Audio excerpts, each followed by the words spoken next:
Direct Adolf yung mag-reveal yan. Pero ako ito masasabi ko, this is what a superstar can do. You know, ang dami rin mga stars din. Yung mga superstars din na gustong sumali pag basta natin dyan si Ate Guy, the one and only superstar. Bakit hindi mo ito sinumitin for the Summer Metro Manila Festival? Siguro po it's just a matter of time and practicality kasi hindi po kami aabot. Kasi parang may submission na kaagad eh. Meron ng entries.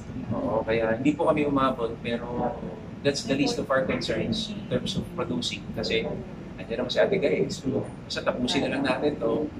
Eh, kung anong abutan natin, doon natin, kasi doon na lang natin isali. How about for the Metro Manila Film Festival for December? We will see po. We will see because hindi po madali makapasok sa event. But then again, andyan naman ang ating superstar. When Ate Guy is around, anything is possible. You're wearing too many hats. Producer, actor, kulang na lang mag-director. So, paano mo nababalanse? Ano politician? Ano po tayo, we manage our time very well.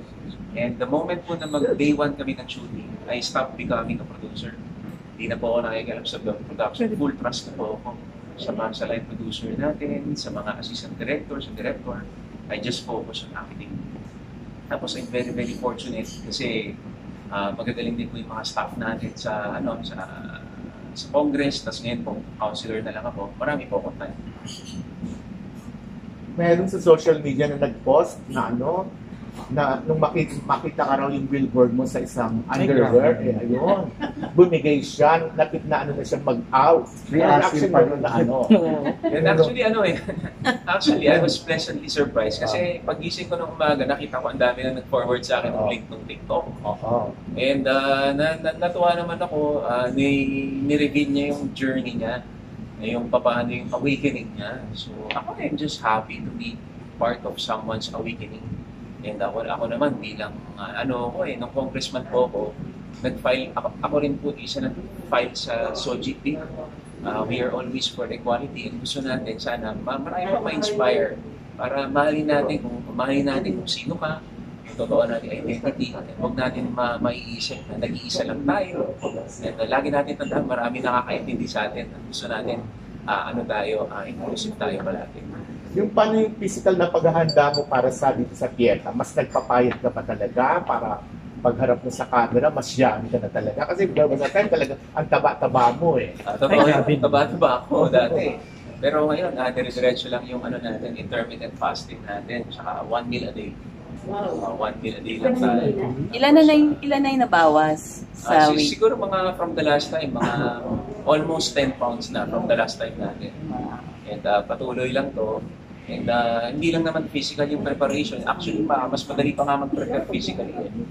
Yung talaga, yung preparation, yung character preparation, nandiyan naman si Direk Adolf, at saka napakaganda ng script na to the point na basahin mo pala yung script, makikilala mo na talaga yung character. Sino sumulat ng script? Jerry Grasham. Meron ka pang bagong teleserye, Arabella. So, paano mo hinahatik? Yung pong director namin sa Arabella, si Direk Adolf Alex din. Tapos, ayun, first time kong maranasan na hindi pa pinapalabas yung show, pero tapos na kami mag-taping.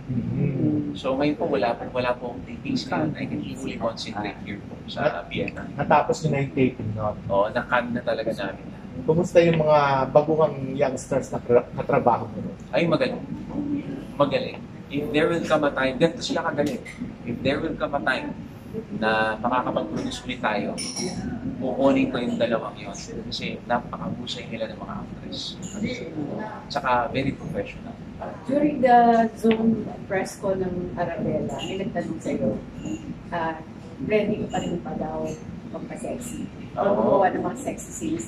Alam po tayo, I don't consider myself na yung katulad ng dati na bata pa, na ganun pa kabalidoso. Di ba? Basta ako, I'm an actor. And kung anong hingin ng script, yun ang gagawin ko. Basta gusto ko yung project, gusto ko yung role, gagawin ko yan. Pero syempre ngayon, tatay na rin ako. I'm a father of 3. 2 girls and 1 boy. Syempre, siguro lumalabas yung pagkatatay ko. Gusto ko na rin gumawa Ang mga pasabog na tanong ni Janice Navida from Bulgar. Parang ako naman yung kinabahan ng pressure ko. Ayan, first question ko to Consehal Alfred. Bilang producer na rin ngayon, at sabi mo nga nakapag-produce ka na ng pang-fifth movie mo na to. How do you handle situations like may mga nag-attitude na artista? Kinakausap mo ba o pinapalitan mo na lang doon sa role? Sa akin, simula nung naging producer ako, mas lalo kong na-appreciate yung production side of things. Feeling ko mas nag-mature ako bilang tao and bilang artist. Kasi I've been producing before when I was a student, pero mga college plays naman yon. Pero nung nag-produce ako, napakahirap pala na mag-produce at mag-assemble ng isang pelikula, much more so, isang pelikulang maganda. And I'm very lucky kasi I always trust my directors pagdating sa pagpo-produce. And yung mga directors, meron na silang mata kung paano gagana lahat. And kung paano sino yung chemistry kaagad without even the screen test at saka yung actual shoot. May idea na sila kung paano mag-work lahat. And siguro ako in a way okay ako na producer in that sense na full trust ako palagi sa director kasi alam ko na yung director pagka pinagkatiwalaan mo, mas lalabas yung talagang maximum potential ng project. Pagka ganun. So far wala akong experience na sumakit ulo ko. Hindi naman kasi halimbawa last time tagpuan, okay naman talaga si Isa at si Shaina. Di ba? Swerte ako. So far so good. Happy ako. Ayun. And yung second question ko, bilang pareho naman kayo ni Ina na magaling na aktor at actress, meron pa bang fears or may mga worries kung paano nyo makaka-eksena yung magagaling na aktor at actress tulad ni Sir Bembol, Ate Guy, Direk Gina, and Miss Jacqueline? Mauna na lang ako para ipapasa ko na lang yung mic kay Miss Ina. Ako, talagang nakaset na yung mind ko. Talagang doon na lang ako sa character, then pagka-action na, I will just let go. Pero wala ka mga preparations? Sinabi ko, yun, dire-diretso yung preparations. Ang dami na lagi kami magkasama ni Direk Adolf. And para lalong kilalanin yung character. And lalong Pero ako, ganoon na lang para, feeling ko lang, yung pinakamahirapan ako siguro sa mga unang part, I will have to overcome yung pagka-starstruck ko kay Ate Guy. Siguro, direct, give me a few scenes. Baka masanay na ako. Pero doon feeling ko lang kasi kahit naman nung last time, katabi ko siya. Nasa starstruck ako . So feeling ko once malampasan ko yun, hopefully okay na ako. Okay, naman, kinukwento ko kanina kay Miss Ina.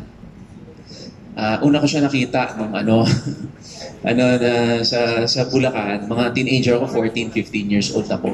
Nagsasanta Cruzan siya. Kilala ko na siya before. Ang ganda-ganda niya before pa. At hanggang ngayon, ang ganda-ganda pa rin. Wow, parang diba? Crush niya dati. Kaya yung talaga, di ba? Kaya happy ako, grateful ako kasi si Miss Ina Raimundo accepted this project. Kaya excited din ako na makasama rin siya. Ito na si Miss Ina. Pero may fear ba na ma-take to ka sa eksena mo kina Ate Guy, kina Miss Gina? Dati, when I was doing bridal shower, bikini open, ang laki ng pressure mag-take two kasi film pa. Mas doon ako naman si Boss Robby talagang nasabihan ka on the spot, di ba? Pag gano'n, yung mga Seiko days natin. Pero ngayon, mas nabawasan na yung pressure. And pina-feel din sa akin ni Ate Guy, mag-usap na it's okay. And dapat, yung humility nila, yung naramdaman ko, na parang they made me feel comfortable kaagad just by talking to them. Si Direk Gina, marami kaming eksena dito . Sa dinami-dami ng workshops na na-attendan ko bilang artista, yung one-on-one workshop ko with Direk Gina, yun talaga yung pinaka-meaningful sa akin. Kaya si Direk Gina, marami na siyang alam sa about me na hindi alam ng kahit sino mang tao na meron na kaming ganung bond. Na feeling ko perfect casting talaga yung makakatulong ng malaki. And baka mamaya, even during the shoot, paano ba to, Direk Gina? Tulong naman. Pinakita naman niya sa akin na pwede ko siya lapitan anytime. Okay.